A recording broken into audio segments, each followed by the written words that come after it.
Okay, so another question I got asked was, when should I start dropping my calories and when should I start dieting?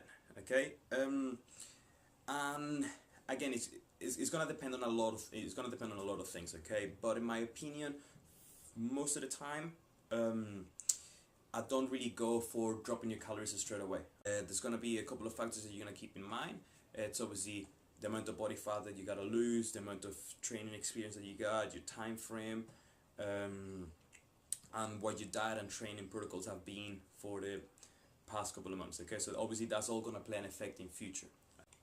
For most people, they been on yo-yo dieting, they've been up and down. Okay, so for most people that come to see me, they eat relatively well during the week, Monday to Friday, so their calories are going to be relatively low. Okay, but then on Friday, Saturday, the calories are way higher. Okay, that means that during the week they're very likely under eating. Okay, so they're consuming less than 1,500 calories a day, but then on the weekend they're consuming over 3,000, 4,000 calories. Okay, but there's no nutrient rich food. Okay, just empty calories, alcohol, pizzas, burgers.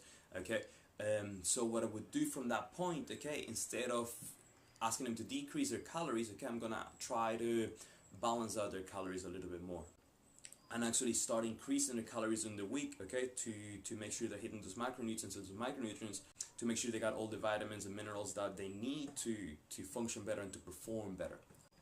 And what I will do is, on a week-to-week basis, I start increasing their calories progressively. Okay, so I will work with the number that they had before, let's say 1,500, and I start adding up. Okay, so 1,500, 1,600, 1,700, 1,800. Okay, so that's gonna do is gonna put me in a much better position to then start decreasing the calories and for fat loss than if they had started decreasing their calories from the 1,500 point. Okay, because if I start decreasing someone's calories from 1,500 and they go 14, 13, 12, you're gonna hit that bottom way too soon, and you only may drop 4 kilos. Okay, for most people they got over 5 kilos to lose, so dropping 3 kilos and hitting a plateau is no good. Okay, so we're looking more of a long-term solution because they will have a lot more weight to lose. Okay, so as you progressively start to increase your calorie, maybe like 100, 150 every 10 days or so, your performance at the gym should also get better. Okay, so your strength should be coming up, you start developing more muscle. Okay, your metabolism starts to improve. Okay, you should start feeling better in terms of your hormones, sleep should improve, and all these factors are gonna allow you to perform better at the gym. Okay, what's happened when you start performing at the gym better, you actually be able to burn more calories through workout. Okay, because think about it as if it was a car. Okay, you may want to run a car, but there's no petrol in the tank, you're not gonna go too far. Okay, so you may want to train hard, but if you haven't got that energy, if you haven't got that fuel and those nutrients, those calories, you're not going to be able to train hard at the gym. Okay, now that you put those nutrients into your body, you're able to perform a lot better. Okay, and what happens when you can perform better and you can burn more calories for exercise, you may even be able to make a deficit just because you're exercising harder without having to actually decrease your food.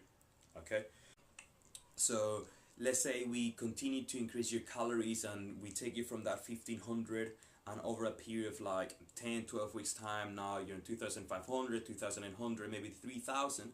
Okay, depending on how you're handling your food. From that position, you're now in a much better point to start decreasing your calories. Okay, to start looking to drop body fat. So now you have more muscle mass, more calories, more strength, you feel better. Okay, so now you can start to decrease from 3,000, 2,800, 2,700, and so on. Okay, so that means over that period of time you have a lot more space to decrease those calories.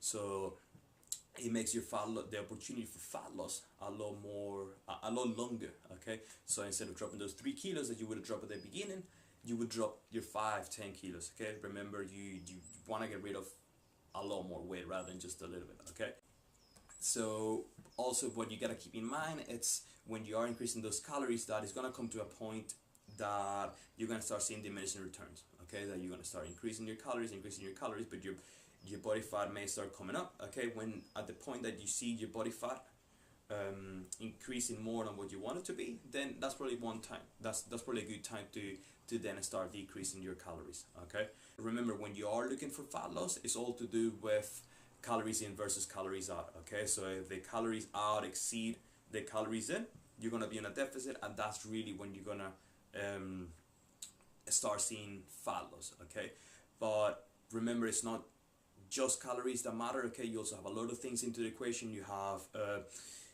your hormones, you have rest, you have stress, you have so many other factors that are going to play a part into that equation of being on a calorie deficit or not. Okay, so how you feel and how you perform is going to be very, very important in whether you're able to sustain this fat loss process and how long are you able to stay on a fat loss process. Okay, so I hope you find this useful. If you got any more questions, write it down in the comments or send me an email, and I look forward to help you as well.